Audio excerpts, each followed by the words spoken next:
Before you listen, if you enjoy the stories and want to hear more, then please consider subscribing.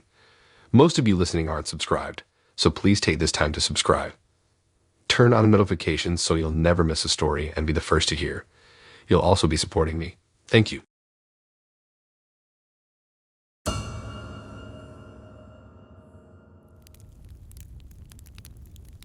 Browsing Facebook Marketplace for good deals is part of my usual weekend routine to unwind. But when a seemingly too good to be true bike listing turned out to actually be an elaborate robbery trap, I learned the hard way that local online sales with strangers can quickly become the perfect deception playground for predatory individuals to easily hide in plain sight. It started out as just another lazy Sunday morning ritual, coffee in hand, scrolling through the endless marketplace ads and posts out of bored curiosity, not necessarily urgency. But soon an eye-catching post with a vintage-style Schwinn bike popped up for only $50. The seller, Greg, noted in his description that it just needed a few minor mechanical repairs and upgrades, hence the low bargain price. His marketplace profile seemed reassuringly normal at first glance. Local family man, father of two, active in the neighborhood community group. No obvious red flags or sketchy vibes jumped out to trigger my skepticism. So after exchanging some friendly messages, we arranged for me to swing by that afternoon to take a look at the bike in person before agreeing to buy. Driving over to the provided address, I made a mental note that it was in a noticeably rundown, lower-income neighborhood right on the edge of town. Not necessarily shady, but definitely not uncommon for those trying to steer clear of high sales commissions and fees nearby. The seller, Greg, came outside the house to meet me wearing a friendly smile when I parked, and he gestured me inside the chain-link fence to show the small but cozy home behind it as further disarming proof of his trustworthiness. He then wheeled out the vintage-style bike for me to inspect closely and take on a quick test ride. Up close under the sunshine, the worn flaws and imperfections were admittedly more noticeable than they had appeared in the ad's photos. But for just $50, it still seemed like a decent enough retro find to eventually fix up and upgrade down the road. I told Greg honestly that I had seen enough and would be glad to take off his hands. I reached for my wallet to get the cash and complete our transaction. But suddenly, quick as a flash, his friendly, accommodating smile morphed instantly into a menacing scowl. He stepped uncomfortably close into my personal space, backing me up against the fence, blocking any escape. How about instead of $50, you just go ahead and give me your whole wallet, phone, and whatever other valuables you got stashed in that car out front? He growled threateningly. I froze up in dismay and confusion, pulse absolutely racing as it dawned on me all at once. This entire thing had been a strategically planned setup. The bike house playing the part of harmless neighborhood dad. It had all been an elaborately staged pretense to try and easily lure in victims to successfully rob them in broad daylight. Fight or flight instinct immediately kicked into full gear as I met Greg's cold glare, noticing his hand hovering subtly near his right pocket now as if debating brandishing some hidden weapon waiting there in case I refused or resisted complying with his demands. Moving slowly so as not to make any sudden unexpected moves that could escalate things dangerously for me, I shakily removed my wallet from my back pocket and handed it directly over to him. Satisfied with the decent amount of cash he found within, he finally stepped aside while giving a pleased, smug smirk at how smoothly his ambush had played out. Smart choice. Now go on and get in your car and drive yourself straight home. And I'd strongly recommend not even thinking about calling the cops to report our little transaction here unless you want me to come make you regret it. Still thoroughly rattled and reeling internally from this jarring close call, I scrambled to comply, getting into my car as quickly as possible and hastily speeding away. Only once I was definitively out of eyeshot of the house did I finally pull over for a minute, gasping to catch my breath as the full gravity and reality of the situation I had just narrowly escaped began to properly sink in. I had so foolishly and unsuspectingly strolled right into this man's pre-planned ambush simply over the allure of a good online bargain. Once I made it back home safely, I did ultimately end up calling the police to report being robbed at gunpoint by the Facebook seller. But without any concrete evidence, they could only suggest I avoid returning to that general neighborhood in the future for my own safety. However, allowing this strategically sinister charade to continue freely exposing other innocent, unsuspecting people just seeking a good deal felt inherently wrong. So instead of letting it go, I got clever, creating a realistic-looking fake female profile on Marketplace very similar to my own. I then arranged a meeting with Greg at the house about coming to see a similar bike he had listed for sale, scheduling it for shortly after he expected me there. Right on cue and on camera, he again switched into full aggressive intimidation mode within minutes of my arrival, as soon as I agreed to buy the item. Finally, this time I had captured crystal clear, high-quality video evidence and audio proof to definitively show authorities of his brazen robbery setup schemes targeting online shoppers. Armed with the undeniable footage as probable cause, the police were able to successfully obtain a warrant and catch him completely prepared to try and lure his next victim when they staged an operation at the house. In searching the property, they uncovered his entire stash of fake sales bait items along with the very real concealed handgun he clearly intended to wield as intimidation and leverage if robbed clients ever wizened up and resisted complying. Despite all his initial appearances of wholesome normalcy and community belonging, Gray was more than willing to fully exploit others without a second thought, using ruthlessness and deception to score easy cash. It's a chilling reminder that monsters and predators often excel at seamlessly blending into plain sight, patiently lying in wait until the perfect target comes along, and they can see an opportune moment to successfully strike out at them. These days, I only ever agree to complete online sales purchases in person after thoroughly vetting the highly rated seller first whenever possible. I never expected that a simple antique dresser find would lead me headfirst into uncovering deeply disturbing alien mysteries and conspiracies lurking right below the placid surface of everything we accept as normal life. But that cryptic old CD hidden away inside it ended up irrevocably changing my entire worldview overnight, opening my eyes wide to the sinister secrets and activities hiding strategically in plain sight all around us. It all started out innocently enough one weekend when I was furnishing my first studio apartment on an extremely tight budget. While scrolling aimlessly through Marketplace ads specific to my area, a striking vintage-looking 6-drawer oak wood dresser suddenly caught my eye. And at an unbelievable price of only $50 being offered by the seller, it seemed absolutely too good to pass up or question. The seller, Sarah, seemed sweet and conversational in our initial messages, explaining that the stately dresser had apparently been sitting up in her late grandmother's musty attic gathering dust for 2 decades or more. The photos she provided revealed ornate hand-carved floral detailing across the front that gave it an elegant personality all its own. After just a brief back and forth, I eagerly arranged a time that afternoon to meet her and come pick up the dresser from outside her home. This was a steal. When I arrived at the provided suburban house address and saw the solid wood dresser already sitting in the driveway, it looked even better than the photos. Clearly an antique, but still sturdy and intact despite needing some polish and minor repairs. After swiftly loading it into my car, I handed over the $50 cash, thanked Sarah profusely, and headed home absolutely thrilled over the unique statement piece I'd scored for my space at such a bargain. Back in my apartment, I began meticulously inspecting, cleaning, and polishing every inch crevice of the dresser to restore it to its former glory. And that's when, upon running my hands slowly along the back bottom panel, I first felt the subtle but noticeable hidden groove carved out. Pressing down on the wood caused the entire panel to unexpectedly pop open, revealing a fully concealed hidden compartment inside. While very odd, it was also like something straight out of a movie mystery. What was once stashed away secretly in here? Reaching inside the dusty space, I carefully pulled out what appeared to be a decades-old CD, enclosed in a clear plastic case with the words "Play Me" written on it in prominent black permanent marker. It definitely seemed far older than its location suggested, covered in scratches and scuffs that indicated many repeated previous viewings. I wondered excitedly what could possibly be recorded on here that was entrusted to being hidden away like precious contraband, yet also marked urgently for viewing. My heart started racing as I ran over to my laptop with the disc in hand, now thoroughly consumed by intrigue over unraveling what cryptic secrets this unassuming dresser had covertly concealed within its bones that someone had clearly wanted preserved but not destroyed. I slid the CD into the disk drive tray, hesitated only a brief moment, then resolutely hit play before I could overthink things further. It was time to see what exactly I had gotten myself into here. The screen remained static briefly before slowly fading into surprisingly clear, if eerie, night vision-style footage. I audibly gasped in startled dismay as blurry shapes at first seemed to be moving about rapidly through a misty forest landscape.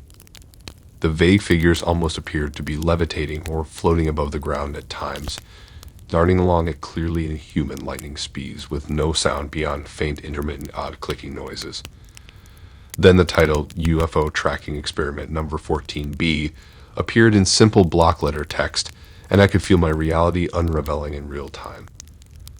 In the series of shaky video segments that followed, the content became exponentially more unsettling and profound. Pulsating orbs of light dancing through a darkened wide field as the camera zoomed ever closer, until a clearly defined metallic saucer-shaped spacecraft was revealed to be hovering only feet off the ground. Then my heart nearly stopped as the footage cut to show a slim, spindly humanoid figure slowly emerging from underneath the hovering craft into the night, its expanded luminous eyes eerily peering straight through the lens back at me. I sat staring in dumbfounded disbelief for hours, studying each frame intently and playing the chilling footage over and over again. Utterly haunting and oddly beautiful spacecraft maneuvering through the skies in ways no human engineering could ever remotely hope to replicate. Strange medical examination-like procedures seeming to be conducted on small, fragile creatures that clearly did not originate from anywhere on this world. Haunting audio transmissions in a bizarre language I could only guess at. And those precise, intricate alien symbols recurring frequently in many segments in ways my human mind strained to even begin deciphering. Whatever I had stumbled upon here provided chilling yet undeniable video evidence of malevolent paranormal and likely extraterrestrial activity unfolding strategically but secretly across different remote areas of Earth even now in modern times. But what could it all possibly mean? And who could have obtained this classified forbidden footage, then hidden it covertly away for unknown reasons, hoping to cautiously guide others to the terrifying hidden truths if they were deemed worthy? The only thing I knew for certain by sunrise was that a vast, dark global conspiracy now depended in some way on my next moves alone after being initiated into these secrets against all odds. This shocking content could never be allowed to see the light of day shared carelessly on a wide public scale without catastrophic consequences. But there again was no undoing what had already been revealed to me either. Like countless souls who came too close to the truth before me, it was now tragically far too late for me to feign ignorance, turn back, or pretend I still lived in the same sedated, placid illusion of mundane reality as everyone else on the planet.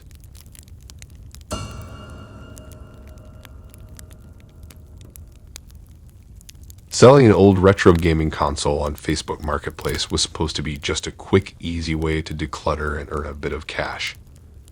I'd never imagined that the seemingly eager potential buyer would end up slowly revealing himself to be an utterly unhinged and dangerous stalker instead. As I was tidying up and taking inventory of items tucked away in storage, I decided on a whim to list my dusty old Nintendo 64, still in flawless working condition, that I honestly hadn't even touched, let alone missed in at least 5 years. Figured even non-working it could fetch a decent chunk of change from some feeling nostalgic. Within barely a day of the listing being live, I already had an interested potential local buyer named Jeff ready to take it off my hands that evening. His sparse profile seemed innocuous enough at first glance. Generic local guy around my age, posts mainly about gaming nostalgia and joining various retro gaming groups. We exchanged some quick messages to nail down a reasonable price and arrange for him to swing by my place to pick it up once I was off work. Seemed normal and straightforward enough. Right on the agreed upon time, an older model set and I didn't recognize slowly pulled up and parked outside my place. After a moment, the driver's side door creaked open and out lumbered this disheveled, twitchy-looking man who could really only be this Jeff character. I hesitated in momentary uncertainty, admittedly taken aback upon opening my front door by how drastically different he appeared in person than the clean-cut, wholesome photos on his profile. But I ultimately brushed away the instinctual bad vibes, assuming he was just going through a rough phase. The brief transaction between us felt very awkward and one-sided from the start. Beyond a cursory glance over the console and the controllers I noted for him, Jeff barely spoke actual words to me, just nodding and shrugging, making weird grunting sounds occasionally in response to my attempts at light banter to break the tension. As we finalized the sale, I noticed him looking around my living room oddly from where we stood, lingering an uncomfortable extra beat too long staring at photos of me displayed on the walls and shelves. The vibe already felt really uneasy and off, and I found myself subconsciously shifting to block his prying gaze.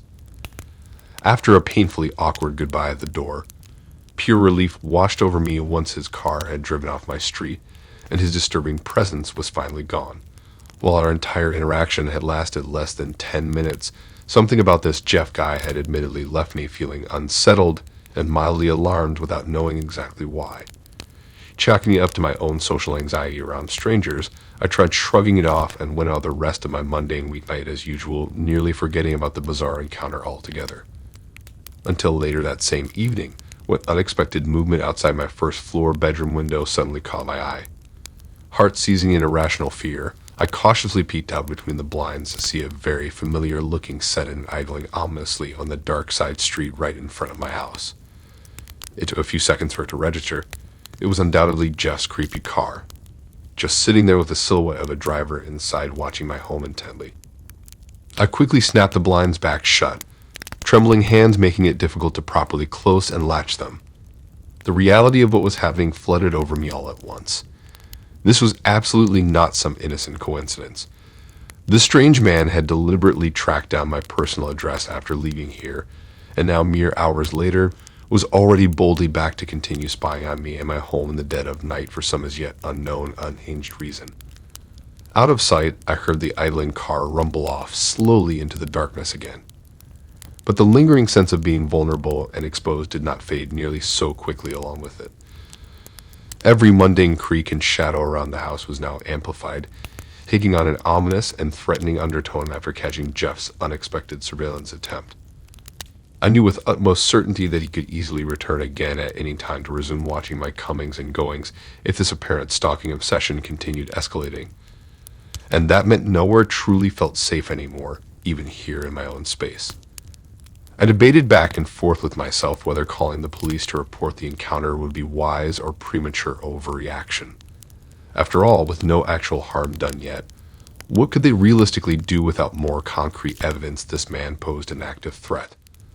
Eventually, I opted to cautiously wait and see for now, choosing to increase home precautions and vigilance instead in case of another appearance. If this persisted and escalated, a paper trail of reports filed could prove vital for protection down the line it came to that. In the week that followed the initial unnerving sighting, there thankfully ended up being no further signs of Jeff or his vehicle lurking around my home or neighborhood.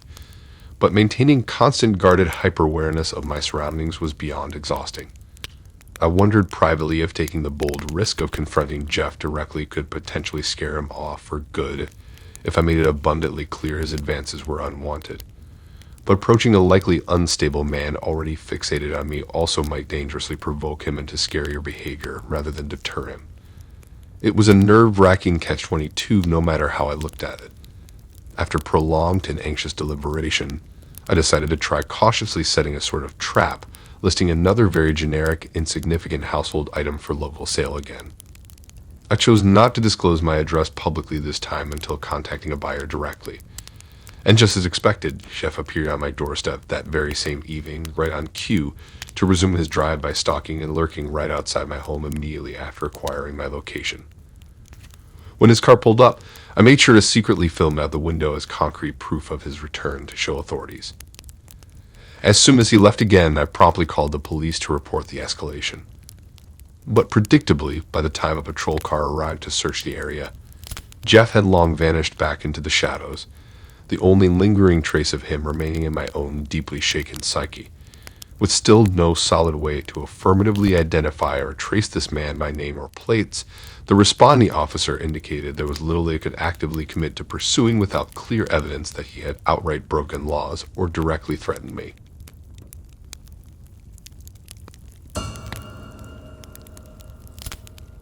I never expected the bargain vintage TV set I impulsively brought home would end up opening the door to a deeply sinister and unexplained presence entering my life. But the TV's nightly 3 a.m. ritual of switching itself on to play a disturbing video soon began warping my sense of reality down a profoundly unsettling path of paranoia from which there seemed no escape. When I had first moved into my small, basic starter apartment in the city, trying to furnish the place on an extremely tight budget as a college student was a definite struggle. So I turned eagerly to scouring local Facebook marketplace listings for steals and deals to augment my bare bones hand-me-down furnishings. One grainy photo in particular caught my eye. An old, bulky cathode ray tube TV set from the 1990s being offered for next to nothing at just $5. Something about the handsome wood-grain design and retro style seemed like it would perfectly fit the quirky aesthetic I was going for in my minimalist space. And the seller, Jax, seemed eager in his reply to meet up and get it off his hands fast. After arranging a quick pickup that evening, I excitedly hauled the admittedly heavy, cumbersome set into my studio apartment, immediately ready to enjoy late-night shows and old VHS tapes in all their vintage glory on my unique new device. Plugging it in and switching it on, the set fuzzed and blinked to life quickly, seeming to obediently obey despite its advanced age and electronics years.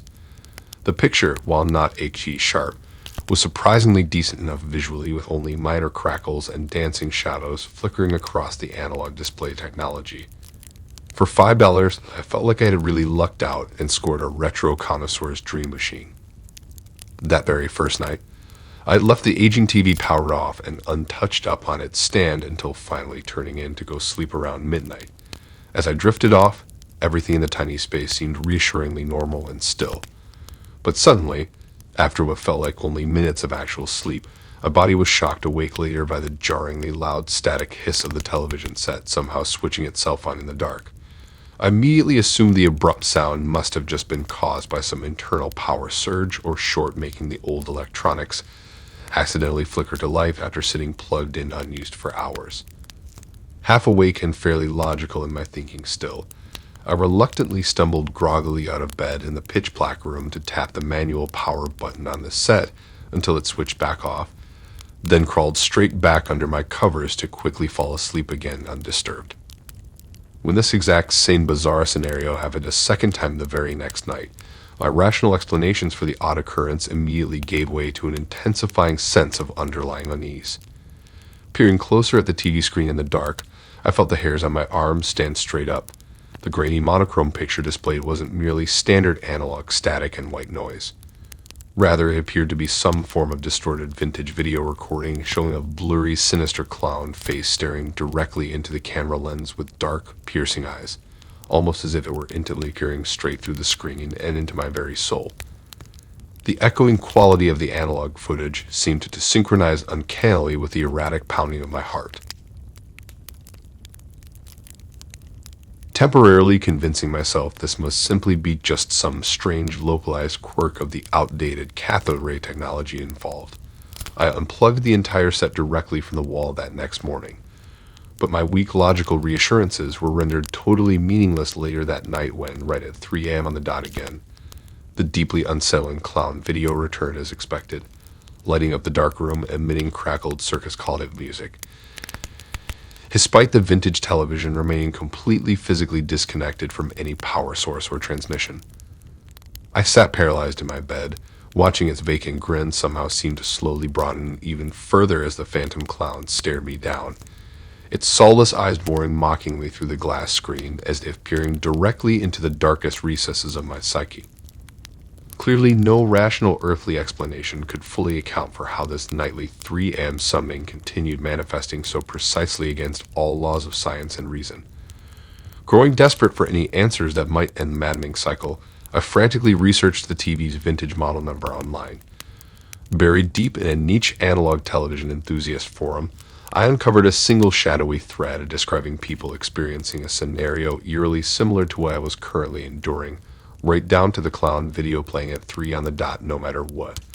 But intriguingly, not a single commenter had yet discovered any feasible way to successfully stop the unsettling nightly phenomenon from occurring or figure out how the curse seemed to become bound to this specific model of TV set. For now at least, I seemed doomed to remain helplessly trapped in the grip of this sinister energy.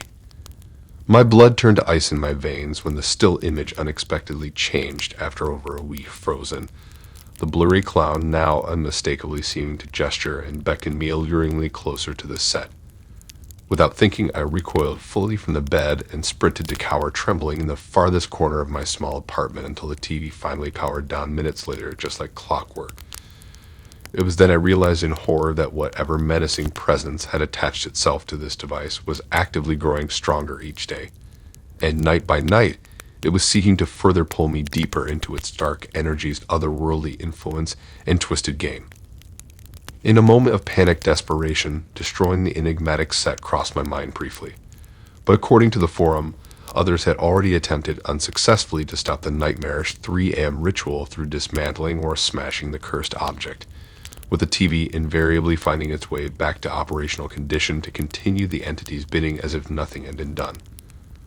With no other conceivable options, I arranged another vape pickup with seller Jax, determined to subtly probe him for any minor additional details about the TV's origins and movements that could potentially explain the nightly 3 a.m. phenomena. To my surprise, he became extremely agitated and cagey the moment I started dropping leading hints about my viewing experiences with it so far. He flat out refused to discuss anything further about the television, adamantly insisting I simply take the cursed object and leave immediately before foisting it hastily back into my hands. But his final relenting words and an ominous near whisper left me with a sliver of hope in ultimately solving this mystery. I had to get rid of it and give this one away before it ended up taking someone else. Thanks for listening in. If you like these stories and want to hear more, then please subscribe and like and support this new channel. We have more stories for you to listen to.